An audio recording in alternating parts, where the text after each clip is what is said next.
점점 강화되고 그렇죠, 더 똑똑해지는. 네, 그러니까 사용을 안 하면 안 똑똑해지고 시냅스가 아무리 능력이 있어도 내가 원하는 방향으로 작동할 수 있는 기회가 없잖아요. 그렇죠? 그러니까 네. 우리가 머리를 자주 안 쓰면 내가 능력이 있는 뇌를 가지고 있으면서도 얘들이 일을 열심히 잘 할 수 있는 기회를 안 주는 거예요.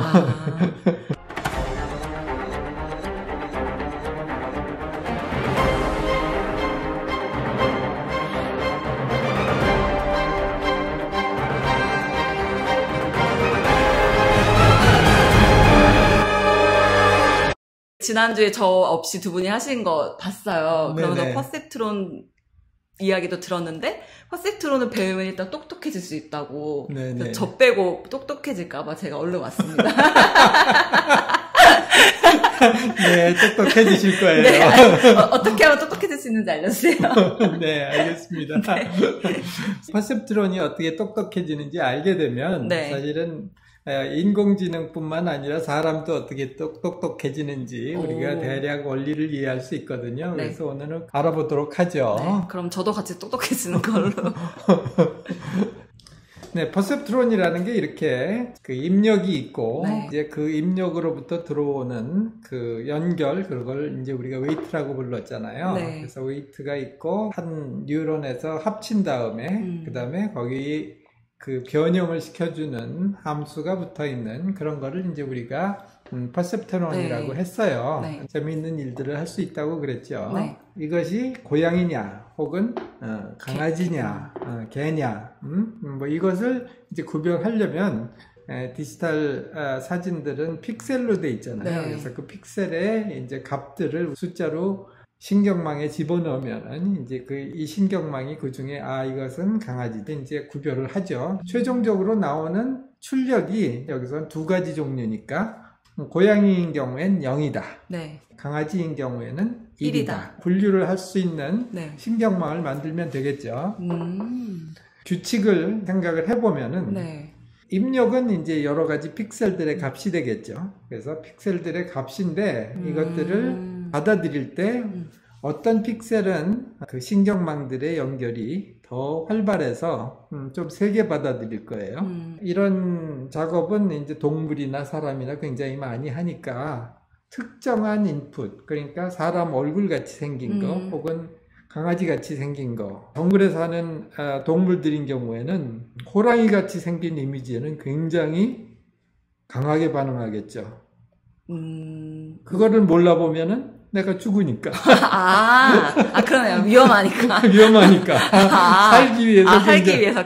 그러네요. 그렇죠? 그래서 그런 이미지가 눈으로 싹 들어왔다. 시신경으로 들어왔다. 그러면 이제 동물들은 반사적으로 도망가는 행동을 굉장히 빨리 하기 위해서 그런 자극에 민감하죠. 그것은 이제 오랜 동안 진화를 통해서도 이루어지지만 이 살아가는 동안의 학습을 통해서도 민감해지게 됩니다. 그 민감해진다는 것이 바로 그 시신경으로부터 들어오는 신호를 그 다음 뉴런에 전달할 때 세기가 강해진다는 말인데, 그럼 강해졌을 때 그 결과로 어떤 신경에 자극이 모여가 그 값이 강아지는 1, 고양이는 0 이렇게 되려면 딱 원하는 대로 프로그램이 돼 있어야 되겠죠, 뇌 속에. 그걸 어떻게 프로그램이 되게 학습을 시킬 거냐 하는 게 문제예요. 그죠? 어려운 게 써있네요. 그렇죠.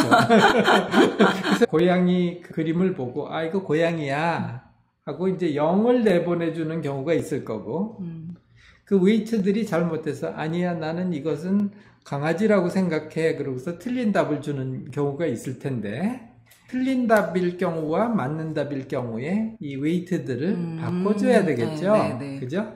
일단 나온 답을 당시의 출력, 여기서는 y 캐럿이라고 썼는데 그것과 이제 맞는 답, y의 차이를 계산하면 1이 나와야 되는데 0이 되면 그 차이가 1이 되잖아요. 그쵸?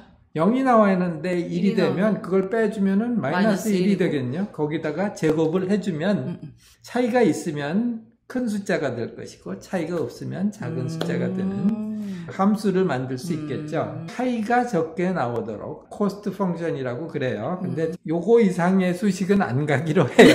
그러니까 있지만 그 차이를 계속 줄여가는 알고리즘이 학습 알고리즘이다. 이제 우리가 이렇게 얘기할 수 있습니다. 그게 퍼셉트론이 갖고 있는 학습의 규칙. 그렇습니다. 아까 정의한 차이, 네. 그러니까 맞는 답의 출력과 그다음에 지금 현재의 아직 제대로 배우지 못한 그 퍼셉트론이 내놓은 출력과의 차이를 에러라고 하면 그걸 이제 그 함수를 J라는 함수로 보여줬잖아요. 네. 근데 그건 뭐의 펑션인가 하면은 웨이트들의 펑션이죠. 그죠? 그러니까 문제는 입력은 문제고 답이 아웃풋으로 나와야 되는데 그것을 풀어주는 거는 W밖에 없으니까. 혹은 뭐 여기에 이제 바이어스라고 해가지고서 이제 상수를 하나 더하기도 하고 하는데 퍼셉트론이 가지고 있는 파라메타는 W라는 저 웨이트 값이 웨이트가 W고. 그렇죠. 그 웨이트를 이제 우리가 줄여가야 되는 거죠. 그럼 바이어스 같은 경우는 계속 변할 수 있는 값인 건가요? 그렇습니다. 바이어스 같은 것도 변할 수 있고 웨이트도 변할 수 있고요. 그러니까 여기서 이제 바이어스는 이제 상수, 출력값에다가 어떤 상수를 하나 더해주는 거를 이제 바이어스라고 하고요. 그다음에 이제 들어온 신호들을 얼마나 강하게 받아들이느냐 하는 웨이트라고 그러고요. 이거를 에러를 줄이는 방법은 어떻게 하느냐? 그 함수를 에러가 줄어드는 방향으로 웨이트를 계속 줄여가는 것을 말해요. 그거를 어떻게 줄이느냐 하는 거는 이제 우리가 또 미적분으로 계산을 해야 되는데 우리 미적분 안 쓰기로 했잖아요. 컴퓨터가 해주잖아요. 그렇죠. 요새는 컴퓨터가 미적분도 해주죠. 네. 이제 나중에 코딩을 하게 한다고 하더라도 그런 미적분 다 해서 결과를 잘 만들어 놓은 프로그램들이 너무나 많기 때문에 그게 쓰면 됩니다. 네. 그러나 이제 우리가 그걸 쓸 때 원리를 알아야 좀 더 잘 쓸 수 있겠죠. 필요한 걸 쓸 수 있으니까요. 네, 맞습니다. 그 에러를 계속 줄여나가는 것을 영어로 그레디언트 디센트 방법이다라고 얘기를 합니다. 에러를 줄이는 방법. 그레디언트 디센트. 네네. 근데 재밌게도 그 그레디언트 디센트를 미적분을 이용해서 계산을 해보면 사실 결과가 우리가 생각하는 것보다 굉장히 간단해요. 뉴런들 사이의 연결은 우리가 쓰면 쓸수록 강해진다고 했잖아요. 네. 그죠? 그 시냅스라는 게 있어가지고서 네. 그 사이의 연결이 쓰면 쓸수록 강해진다고 했는데 미적분을 이용해서 아까 그 코스트 펑션을 줄이는 방법이 뭔가를 봤더니 오른쪽에 있는 그림처럼 이게 파이어돼 있는 상태 또 출력도 파이어돼 있는 상태 이렇게 두게 되면은 이제 둘 다 이제 액티베이트 돼 있는 상태인 거잖아요. 네. 이럴 때는 강하게 해주면 되고요. 그 다음에 둘 다 꺼져 있을 때는 그때도 이제 두 개가 같으니까 그때는 서로 맞구나 의견이. 그래서 이때도 강하게 해주고 두 개가 서로 다른 상태일 때는 약하게 해주고. 약하게 하고. 그럼 점점 강해지는 쪽으로. 그렇게 해주면은 저절로 학습이 된다는 거예요. 아까 얘기한 것처럼 그 에러가 줄어든다. 그러니까 뉴런도 똑같거든요. 네. 왜냐면 내가 여기서 막 파이어링 할 때, 그죠? 스파이크 신호를 막 줄 때, 저쪽에 있는 뉴런도 똑같이 하면 둘이 마음이 잘 맞는 거잖아요. 네네. 그래서 그 사이의 연결, 시냅스, 그거가 강해져요. 그리고 이거는 막 운동을 하는데 얘는 가만히 있게 되면 서로 마음이 잘 안 맞는 거니까 그런 경우에는 약해지고. 그래서 생물학적인 메커니즘하고 에러 함수, 그러니까 코스트 펑션을 줄이는 것과 똑같은 원리로 작동을 하더라. 수학은 안 해봤지만 한번 얘기를 들어보니 사람의 머릿속에서 작동하는 거 비슷하게 하면 그러면 에러가 점점 줄어드는 쪽으로 간다 하는 것을 알게 되었는데 이것을 헤비한 러닝 룰이라고 합니다. 헤비한 러닝 룰. 예, 그래서 처음에는 생물학적인 신경망을 설명하기 위해서 나온 개념이었는데 이게 인공신경망에서도 많이 쓰이게 되었죠. 지난번에 뉴런 말씀하시면서 사용하면 사용할수록 더 강해지면서 그럼 똑똑해진다고 하셨잖아요. 네, 그렇죠. 그럼 그런 것도 마찬가지로 이 룰도 점점 강화되고 그렇죠, 더 똑똑해지는. 네, 그러니까 사용을 안 하면 안 똑똑해지고 시냅스가 아무리 능력이 있어도 내가 원하는 방향으로 작동할 수 있는 기회가 없잖아요. 그렇죠? 그러니까 네. 우리가 머리를 자주 안 쓰면 내가 능력이 있는 뇌를 가지고 있으면서도 얘들이 일을 열심히 잘 할 수 있는 기회를 안 주는 거예요. 근데 이제 보통 그거네요. 더 똑똑해질 수 있는 거네. 그럼 우리는 계속 그렇죠. 사실 끊임없이. 그러니까 공부를 너무 열심히 해서 머리가 나빠질 일은 없고.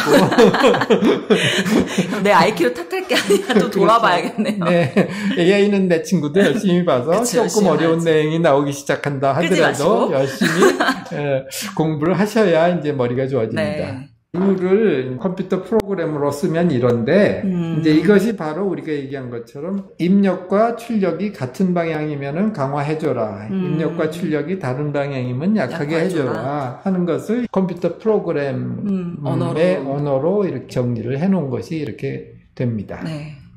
우리 오늘 배운 거를 다시 정리해보면 네.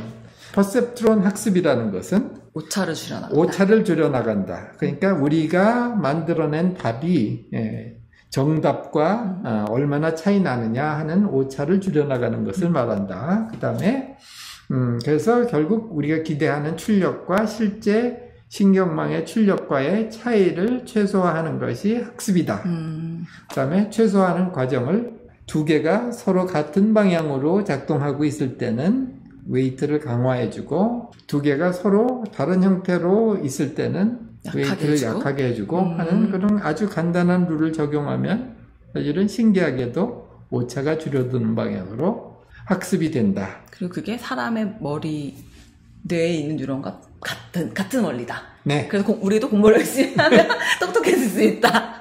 네, 맞습니다. 알겠습니다. 네. AI는 내 친구. 안녕.